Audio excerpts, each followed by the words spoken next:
All right, everybody. Welcome to Simply Bitcoin, the channel that breaks down all the daily Bitcoin news from Twitter, the daily meme review, the daily fail, the software updates. We've got it all. Drop us a like and subscribe. All right, let's kick it off with Clark Moody dashboard. We're looking at a block height of 653,750, Bitcoin price of 13,204, chain rewrite days of 535, and the total lightning capacity 1,048.29 BTC. Phil, I'm telling you right now that off there, huh? I'm telling you right now that ever since I made that Satoshi the chicken, I just cursed it because it's just taking a nosedive after that. Phil, it's time for the daily fail. This wonderful shitcoiner, Ryan Sean Adams. And he goes on to say, if you continue see the crypto, I think he screwed that sentence up, but I guess he meant to say, if you continue to see the crypto world through the lens of Bitcoin and the alts, you're going to get left behind. It's 2020, not 2015.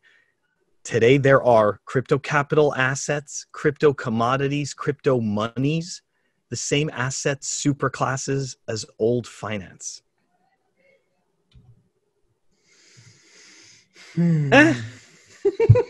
Like what?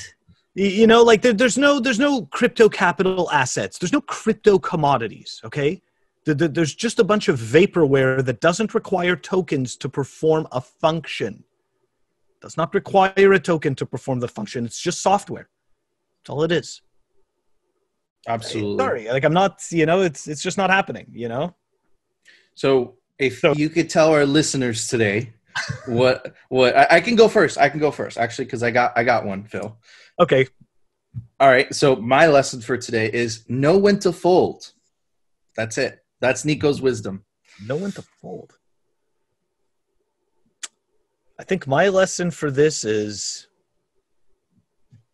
this stuff is fake. I like my lesson. This stuff is fake. Yeah. I like it. Okay. Short and sweet lessons, but they're very effective if you listen to them. Phil, it's time for the daily meme review. All right. So our meme is brought to us by me. And I guess it's a pun. Okay, so context, that's Vitalik as a soccer player. And let's play this. Kicking the ball. Has no volume, by the way, Jack. And that's Jack Dorsey. Oh, nah. Okay. I'll play it one more time so everyone understands. Dude. It's short, sweet, effective, made me laugh. I wish it had the volume of the crowd because that would just make it so much better. I'm going to start it off, Phil. I'm going to give it an 8 from Nico. What about you, sir? I'm going to give it a 9. 9. Whoa. Okay. Why'd you give it a 9? So this is why I gave it a 9, right? I gave it a 9 because they use soccer. Okay. Soccer, which is very relevant to millions of people around the world and is easily recognizable. Okay.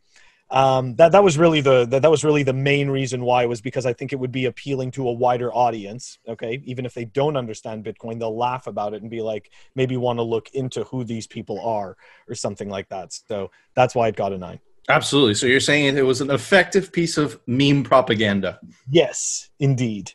I definitely agree. And yeah, I bro, I don't think it's deep. You know, if it makes me laugh, I give it a good score, but sure. it was I agree with you. The messaging was very effective. It was very short. It was very sweet, to the point, but it didn't have volume, you know? And if they just added the crowd, it would have been, I would have given it a 9. Way better. I would have been giving it a 9 as well. All right, Phil, it's time for the daily news, sponsored by Crypto Cloaks. Alrighty. All right, so the news for today made a huge splash on Twitter. PayPal is going to allow cryptocurrency buying. Unfortunately, I have to say that word. They are allowing the purchase of shitcoins. But guys, beware. PayPal is shady as hell, okay? And why do I say that? Why do I say that? Why am I saying PayPal is shady as hell? Well, Phil, they're not allowing the withdrawals of Bitcoin. So you're buying only paper Bitcoin. They're not even allowing you to send that paper Bitcoin to someone else on PayPal. That's right. It's just pure paper Bitcoin. So you're buying Bitcoin, you're keeping it on PayPal, and you're just going to sell it. There's no point to pay. There's no point of Bitcoin if you're doing that, right? And PayPal knows this. And in their terms of service, which is going to pop up right here, it literally says that, you know, we don't allow you to hold your private key because, quote unquote, that's kind of dangerous. You know, they use that legalese a little bit more complicated, but they're being super shady about it. What do you think about it, Phil? Yeah, to me, that was a real meh announcement. You know, like I already don't like PayPal. I've had very negative experiences with them. And to me, they're just simply another gatekeeper. That's all they are. And as a gatekeeper, not only, what you mentioned, but as well, they will have the ability to freeze those funds because when they live on their platform, they live by their rules, not your rules. Absolutely. So I mean, look, I get that, people are excited for adoption and all that stuff. I'm super excited for adoption too, but it's a double-edged sword. And these players, these are not good players. So. I 100% agree with you, and they're shady. And you're exactly right, Phil. Not your keys, not your Bitcoin. It applies here as well. And they're not giving you your keys. They're not even allowing you to take self-custody. So they're being super shady, but it is what it is. That was the big news for today. So, Phil, we got another piece of news, and it's a follow-up. It's not really news, but it's a follow-up. BitMEX is looking like they're going legit. They're giving, customers or whatever. I don't use BitMEX until December 4th, everybody, to complete the KYC. So it looks like they're bending the knee to the authorities. It looks like they're trying to keep BitMEX afloat. They're very well capitalized. I think they will succeed. The question is, Phil, where is Arthur Hayes? That's a great question. I mean, the last I heard, he was in Mexico, but I, again, could be wrong about that. Hey, look, they're obviously doing the right things to make it seem like they're trying to stay afloat, right? So I think publicly they're taking the right steps. But this saga is far from over, right? I completely agree.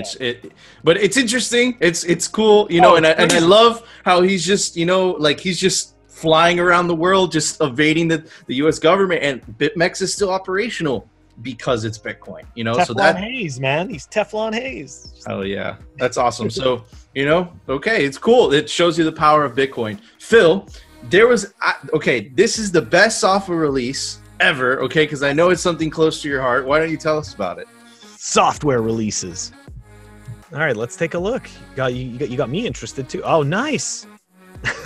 So we've got the Raspberry-Blitz 1.6.1 that was released, and in it is LND version 0.11.1 beta, Join Inbox version 0.1.12, BTC Pay version 1.0.5.8, Ride the Lightning version 0.9.1, Spectre version 0.8.1, Circuit Breaker, which I don't know what that is, so I'm excited to upgrade my node to see what that is, and a local version of mempool.space. And for the people who don't know what mempool.space is, it's an absolutely beautiful interface to view blocks and transactions. Really well done by a gentleman named Simon, I believe. Anyways, this information, the links will be in the show notes down below.